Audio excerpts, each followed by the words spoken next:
SSC 2024 সালের পরীক্ষার্থীদের জন্য এমসিকিউ সাজেশন তৃতীয় অধ্যায়ের। আমি তৃতীয় অধ্যায়ের বিগত সালের যে বোর্ড এমসিকিউগুলো পড়ে গেছে সেগুলোর সমাধান দেওয়া হবে। তো 1 নম্বরে আছে এক্স প্লাস ওয়াই ইকুয়াল √7 এবং এক্স মাইনাস ওয়াই ইকুয়াল √6 হলে X square plus Y square এর মান কত? এটা পড়ছে ঢাকা বোর্ড 2023 সালে। তাহলে একটা স্টুডেন্টের সর্বপ্রথম খেয়াল রাখতে হবে কি যে x square plus Y square মানে এ স্কোয়ার প্লাস বি স্কোয়ারের সূত্রটা কি? A square plus B square সূত্র আছে 3টে। সেই সূত্রটা প্রত্যেকটা স্টুডেন্টের মুখস্থ করে আসতে হবে।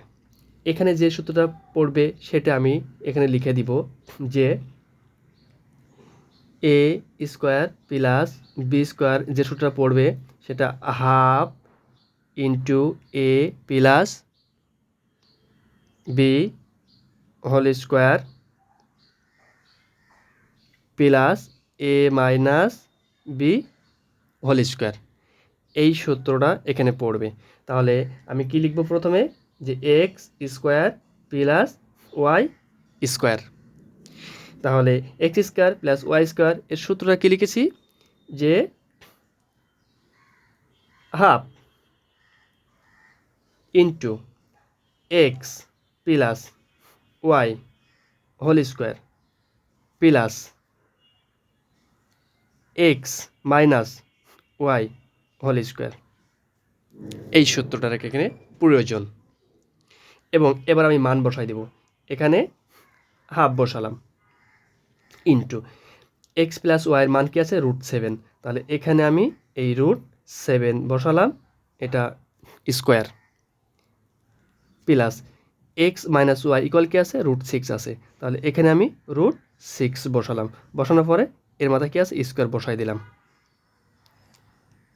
এখানে হাফ আমি হাফই বসালাম ইন্টু এই রুটে স্কোয়ারে কেটে যায়, রুট স্কোয়ারে কী হয় কেটে যায়, তাহলে কত থাকলো আমার 7 প্লাস এখানেও এই রুটি স্কোয়ারে কেটে যায়, তাহলে এখানে আমার কী থাকলো 6 থাকলো।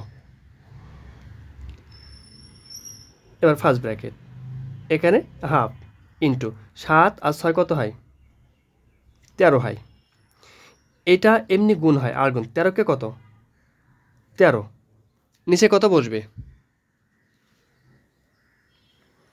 এই 2।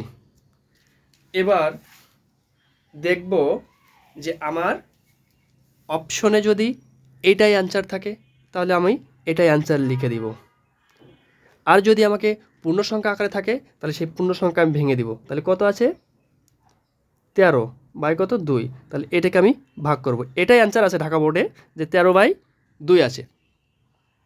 তারপর যদি একটা অ্যান্সার থাকে তাহলে আমি সেটা দেখাই দিচ্ছি। 2 6 দুগুণে কত 12, 3 থেকে 2 বাদ দিলে 1, তাহলে 1 উপরে যাবে এই 2 নিচে আসবে, এইটা অ্যান্সার হতে পারে, এই দুইটা অ্যান্সার হতে পারে, অথবা দশমিক অ্যান্সার হতে পারে, এটা দশমিকও অ্যান্সার থাকতে পারে। তাহলে কত যে 13/2, তাহলে এখানে কত বসবে 13, 6 দুগুণে কত 12, 6 দুগুণে কত 12, তাহলে কত আসলো 1, এখানে পয়েন্টের জন্য কত 0, 5 দুগুণে কত 10, এই 3টা উত্তর থাকতে পারে, এই জন্য 3টা উত্তর আমি করে দিলাম। এই জন্য বীজগণিতের বা তৃতীয় অধ্যায়ের অঙ্ক যদি করতে হয় তাহলে একটা স্টুডেন্টের প্রথমেই খেয়াল করতে হবে কি যে আমার বীজগণিতের যতগুলো সূত্র আছে সেই সূত্রগুলো সিদ্ধান্ত এবং অনুসিদ্ধান্ত সূত্রগুলো মুখস্থ রাখতে হবে, তাহলে এই বীজগণিতের এমসিকিউ খুব সহজে অ্যান্সার করা সম্ভব। এটা আমার পেজে আমি ভিডিওগুলো আপলোড করি, ফেসবুক পেজে, এবং আমার ইউটিউব চ্যানেল আছে সেখানেও আমি এখানে এটা আপলোড করি। ইউটিউব চ্যানেলটা আছে জুমার আরাফাত নামে, আপনারা সার্চ দিবেন ওখানে পেয়ে যাবেন। আর যদি এই ভিডিওটা আপনার উপকারিত হয় বা ভালো লাগে তাহলে এই ভিডিওটি শেয়ার দিতে পারেন, লাইক কমেন্ট করতে পারবেন।